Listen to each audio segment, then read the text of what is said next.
Mahabubabad MP Balaram Naik, Wyra MLA Malothu Ramdas Naik ప్రజా పరిపాలన కార్యక్రమంపై కీలక వ్యాఖ్యలు చేశారు. ప్రభుత్వం ప్రజలకు చేరువ కావాలనే లక్ష్యంతో అనేక సంక్షేమ పథకాలను అమలు చేస్తోందని తెలిపారు. ముఖ్యమంత్రి గారి నాయకత్వంలో ప్రజల అభ్యున్నతిని దృష్టిలో ఉంచుకుని నిర్ణయాలు తీసుకుంటున్నామని చెప్పారు.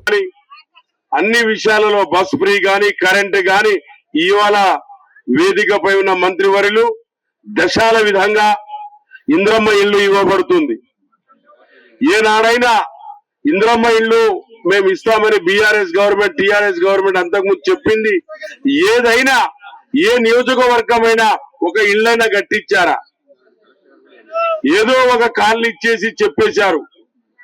ఇవాళ అంటున్నారు ప్రజా పరిపాలన ఎందుకు పెట్టారంటే ప్రజలకు సన్న బియ్యం గాని, ఇలా కరెంటు ఫ్రీ గాని, పిల్లలకు ఇక్కడ ఉన్న బంజారా సోదర పిల్లలు కూడా హాస్టల్లో చదువుతున్నారు. మెస్ ఛార్జెస్, కాస్మెటిక్ ఛార్జెస్, సన్న బియ్యం, ఏ విధమైన ఎప్పుడైనా మా పిల్లలు హాస్టల్లో సన్న బియ్యం తిన్నారా?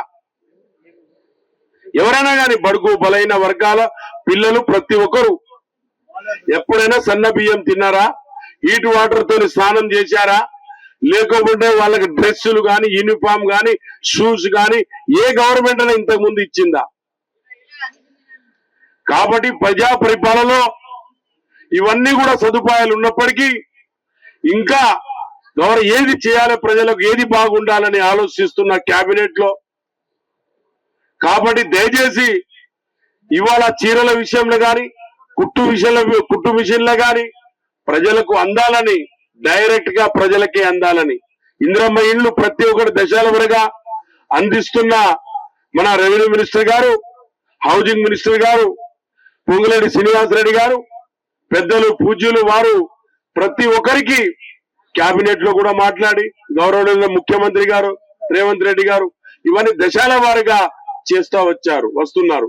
కాబట్టి వాళ్ళు చేసిన అప్పుల పాలకు ఆ అప్పులు తెరవాలి, నెల రాగానే జీతాలు ఇవ్వాలి. అధికారులందరూ కూడా రిపోర్ట్ ఇచ్చిన అధికారులందరూ కూడా ధన్యవాదాలు, అభినందనలు తెలియజేస్తూ సరిగ్గా కార్యక్రమం మనం మాట్లాడుకుందామని పెద్దలు మీకు ఈ జిల్లాకి నియోజకవర్గానికి మంచి అనుబంధం ఉంది. పెద్దలు మహబూబాబాద్ నియోజకవర్గ పార్లమెంట్ సభ్యులు, మాకు అభిమాన అన్న,